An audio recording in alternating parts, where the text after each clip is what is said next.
Hello, hello, hello. আসসালামু আলাইকুম। সমুদ্র বিচে চলে গিয়েছি। ফ্রান্স ব্লগার সুমু ফ্যামিলির সবাই। তো আমার পরিবারের সবাইকে নিয়ে আমি গিয়েছিলাম আটলান্টিক মহাসাগরেরই একটি বিচ যেটার নাম হচ্ছে দ্বীপ। ফ্রান্সে আসার পর থেকে আমার অনেক বিচে যাওয়া হয়েছে, বাট আমার সবচেয়ে বেশি ফেভারিট হচ্ছে এই দ্বীপ যে বিচটা সেইটা। কারণ এইখানে গেলে কোনো রকম ঝামেলা নাই, পার্কিং নিয়ে কোনো বিড়ম্বনা নাই। তো এই জন্যই এই বীজটা আমার অনেক বেশি মানে পছন্দ, এবং বাচ্চাদেরকে নিয়ে গেলে বালু টালু নিয়ে অনেক বেশি ঝামেলায় পড়তে হয় না। তো আমি এখানে বানাচ্ছিলাম বিরিয়ানি। বিরিয়ানি নিয়ে যাব এবং কি কি খাবার দাবার নিয়ে যাব সেটা আজকে দেখতে পারবা। যাওয়ার আগেরকার প্রস্তুতি কিন্তু সবচেয়ে বড়। গেলাম তো শুধু গেলামই, গিয়ে শুধু ঘুরে আসলাম। কিন্তু তার আগে যেহেতু এখানকার খাবার দাবার এবং ওখানকার দোকানপাটগুলো সব, একটাও হালাল দোকান মনে হয় না আছে, অনেক দূরে একটা ইন্ডিয়ান দোকান আছে। তো চলো সেই ব্লগটাই আজকে শেয়ার করব, সব এক্সপিরিয়েন্স তোমাদের সাথে শেয়ার করব। আরেকবার আসসালামু আলাইকুম, আমি ফ্রান্স ব্লগার সুমু থেকে সুমাইয়া সুমু চলে আসলাম সুন্দর একটি ব্লগ নিয়ে। দেখতেই পাচ্ছ আজকের ব্লগটা। তো আমি এখানে বাচ্চাদের জন্য যা যা নিয়ে যাচ্ছি, বাচ্চাদের জন্য আমি নিয়েছিলাম চিকেন পপকর্ন, এগুলোকে ফ্রাই করে নিয়েছি। ভোর 5টায় উঠেছি, রাত 2টায় ঘুমাইছি, আবার ভোর 5টায় উঠছি, মানে এক জায়গায় ঘুরতে গেলে সবচেয়ে বেশি কষ্ট আমার করতে হয়। তো আমি এখানে 6টার মতো বার্গার বানিয়ে নিচ্ছি, যদি বাচ্চারা ইনকেস না খায় সেক্ষেত্রে। তো ফ্রেঞ্চ ফ্রাই করেছিলাম, বার্গার করেছিলাম, একদম প্রফেশনাল বার্গার যেভাবে করে ওইভাবেই বার্গার করেছি। তো ভোর 5টা থেকে উঠে কিন্তু অলমোস্ট সব কিছু আমি গুছিয়ে ফেলেছি। আর হচ্ছে আর তার আগের দিন হচ্ছে রাত 2টা পর্যন্ত জেগে সব কিছু গুছানো লাগছে যাতে সকালে উঠে কষ্ট কম হয়। কিন্তু কষ্ট কি আর কম হয়? কষ্ট তো কষ্টর মতোই হতেই থাকে। তো এখন আমার বার্গার রেডি। আর হচ্ছে এগুলোকে আমার হাজব্যান্ড র্যাপিং করবে। তো র্যাপিং করা শেষে বের হওয়ার আগ দিয়ে আমি এগুলোকে ওভেনে দিয়ে আর কি চিজগুলো মেল্ট করিয়ে ফেলবো। বাস তখন আর কি নিয়ে যাব। আর আমি একটা ফুড ব্যাগ নিয়ে যাব, ফুড ব্যাগের মধ্যে খাবার যেভাবে নিব সেভাবেই থাকবে। তো ওই ফুড ব্যাগের বিশেষত্বই এইটা। আমি আবার যেই খাসির গোস্ত দিয়ে বিরিয়ানি করেছিলাম সেই বিরিয়ানি থেকেই গোস্ত উঠিয়ে রেখেছি। তো আমার ছেলেটার জন্য, ও হচ্ছে মানে প্যাক না, মানে ঘরের মধ্যে সবসময় এরকম একটা থাকে না, একটা একজন থাকবেই যে এইটা খাবে না, ওইটা খাবে না, ওইটা খাবে না। ওর বার্গার খাইতে ইচ্ছা করে না, ওর বিরিয়ানি খাইতে ইচ্ছা করে না। তো যার কারণে ওর জন্য আবার স্প্যাগেটি করা লাগছে। আর ওই যে কাঁচা টমেটো নিয়ে নিয়েছি, মরক্কন টমেটো, যে ছোট ছোট চেরি টমেটোগুলো, ওগুলো নিয়ে নিয়েছি। মিষ্টি রুটি নিয়েছিলাম, জুস নিয়েছিলাম, কেক নিয়েছিলাম। কেকটাও ঘরে বানাইতে চাইছিলাম বাট বানাই নেই, কারণ আমি এত বেশি ক্লান্ত হয়ে গেছিলাম। আর যাওয়ার আগে হচ্ছে সব সময় ঘরটা ক্লিন করে রেখে যাওয়া অনেক বেশি ইম্পর্টেন্ট। এই জন্য সব রান্নাবান্না করে আবার চুলা টুলা সব ধুইতেছি, পরিষ্কার করতেছি, থালা বাসন ধুইতেছি, কিচেন একদম অল ওভার ঝকঝকা করে রেখে গেছি, কারণ আসার পরে তো এগুলো আমারই করতে হবে। আর বাসাটা যদি এলোমেলো করে রেখে যাই, তাছাড়া এটার মধ্যে আমি দেখছি যে বাসা এলোমেলো করে রেখে না যাওয়াটাই বেটার, কারণ অনেক সময় বাসায় ফিরতে পারবো কি পারবো না, আরও অনেক রকম আমার নিজের মধ্যে মেন্টালিটি কাজ করে। আর অনেক দূরে যাইতেছি, প্রায় 500 কিলোমিটার দূরে আমার বাসা থেকে। তো এইটাই হচ্ছে সবচেয়ে কাছে আমার বাসা থেকে, বিচের মধ্যে এইটাই সবচেয়ে কাছে। এখন এই যে এক হাতে ভিডিও করতেছি আর এক হাতে মোছামুছি করতেছি, যদিও এটা খুব কষ্টের কাজ, দেখতেই পাচ্ছ। আর তাছাড়া আরেকটা কথা, এখানে পড়ছিল অনেক গরম, ঠিক আছে, গরম হচ্ছে তোমার 40-39 এরকম পড়ছে। আবার বিচের কাছে ওখানে বাতাস, ওখানে ভালো লাগবে, কিন্তু এই গরমটা দেখেই আর কি বিশেষত যাওয়া আমাদের। তো সব কিছু গোছগাছ করতে করতে আমি এত বেশি ক্লান্ত হয়ে গেছিলাম, পরে আর ওখানে গিয়ে আমার মানে বেশি ঘোরাঘুরি করতে একদমই মন চায়নি।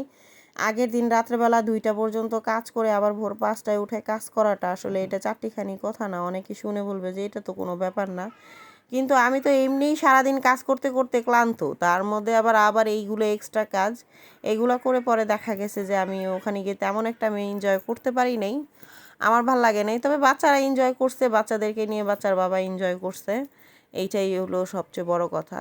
তো দেখতেই পাচ্ছ সব কিন্তু গুছগাছ করে ফেলছি, এখন এগুলো একটু ঠান্ডা করতে দিতেছি আর আমি ওইদিকে মোছামুছি করতেছি। এখন এটাটাই আমি ফুড ব্যাগে নিয়ে নিব।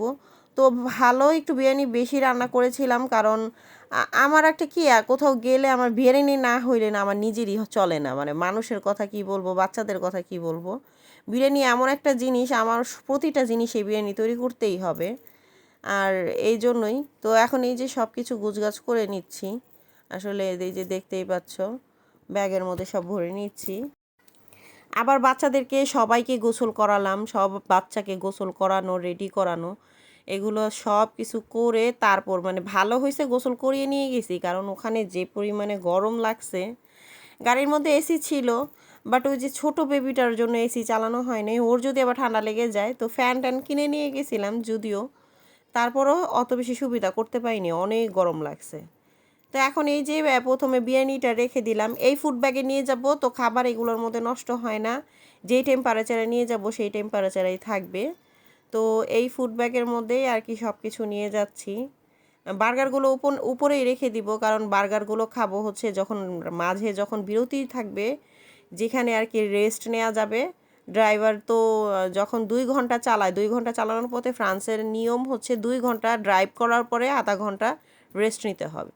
তো হাজব্যান্ড 2 ঘন্টা ড্রাইভ করার পরে কোথাও খুঁজবে রেস্ট নেওয়ার জায়গা, ওখানে আমরা চা কফি খাবো এবং রেস্ট নিব, বাচ্চাদেরকে একটু ক্লিন করব, যেটা যেটা করা দরকার। তো এই জন্য বার্গারগুলো উপরে রেখে দিতেছি বাচ্চারা যাতে খায়। আর সকালে এই বাচ্চাগুলো নাস্তা করে নেই ঠিক মতো।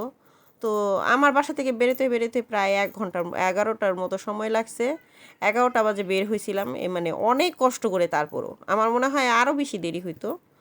তো এই তো এই অবস্থা, এর মধ্যে সবাই গাড়ির মধ্যে ঘুমাইছে উঠছে এই অবস্থা করতে করতে। তবে সবচেয়ে বড় কথা হচ্ছে কি, এই জার্নির মধ্যে আমার কাছে সমুদ্র থেকেও আমার মনে হয় যাওয়ার পথের যে রাস্তাগুলো, এগুলো যে মানে সুইজারল্যান্ডের যে জায়গাগুলো যেরকম একদম ওই রকম অনেক সুন্দর। মানে মনে হয় কি যে মানে একসাথে 2টা জার্নি করতেছি, সুইজারল্যান্ডও গিয়ে ঘুরে আসতেছি প্লাস বিচেও ঘুরে আসতেছি। ওই জায়গাগুলো আমার কাছে এমন লাগে, অনেক ভাল লাগে। মানে বড় বড় যে খামারগুলো সেগুলো দেখা যায়, ধান ক্ষেত, গ্রামীণ পরিবেশ, সব কিছু মিলে এত সুন্দর লাগে ওই জায়গাগুলো, খুবই ভালো লাগে। তো অলমোস্ট দেখো আমরা কিন্তু সবাই বের হয়ে গেছি, যতটুকু পেরেছি সামারের কাপড় চোপড় পরে সবাই বের হয়েছি। ওই যে বললাম না, আমি অলমোস্ট মানে আমি এইখানে ক্লান্ত হয়ে গেছি, আর কি বলবো, আমার আর অন্য কোনো কিছু ভালো লাগতেছিল না, কাজ করতে করতে কোমরের ব্যথা হয়ে গেছে, এমন একটা অবস্থা। এই যে দেখতেই পাচ্ছ আমি একটু রেডি হয়েছি, এটা হচ্ছে আমি। আর এই যে আমার বাচ্চা বাটি সব কিছু রেডি করতে করতে, আর এই যে এই ব্রেসলেটগুলো আমার হাজব্যান্ড ঠিক আগের দিন কিনে এনে দিছে আমার জন্য। তো তোমাদের সাথে একটু শেয়ার করলাম, সুন্দর অনেক, হাতে মানে তৈরি করা, আর একটা হচ্ছে রূপার।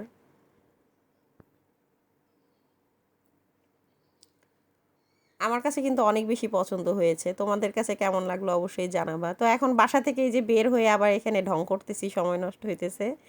এখন অলমোস্ট আমরা গাড়ির দিকে চলে যাব, সব কিছু গোছগাছ শেষ, এখন আমরা বিসমিল্লা বলে রওনা করব।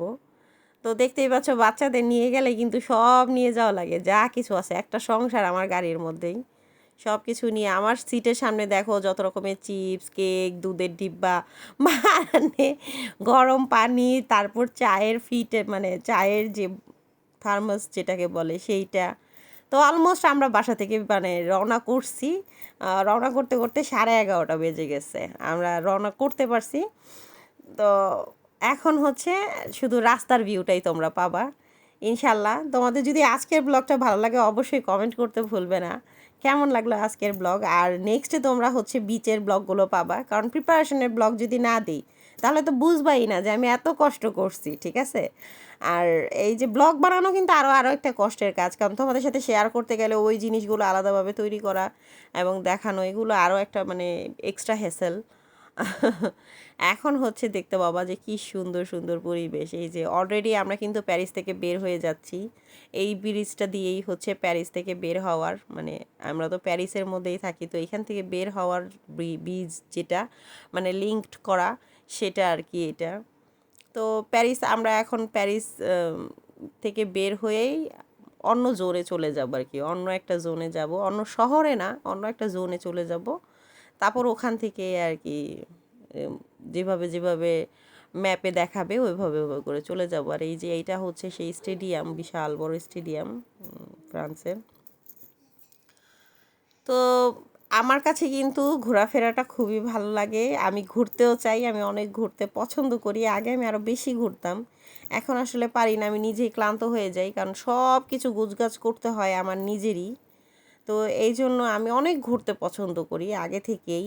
আমার অনেক ভাল লাগে ঘোরাফেরা করতে, মানে খুব শৌখিন এসব জিনিস নিয়ে। আর দেখতেই পাচ্ছ কি সুন্দর ধান ক্ষেত, তোমরা এগুলো এনজয় করো।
দেখতে দেখতে ব্লগ কিন্তু শেষের দিকে। এরপর তোমাদের সাথে দেখা হবে দ্বীপ বিচে এবং ফ্রান্সের আটলান্টিক মহাসাগরে।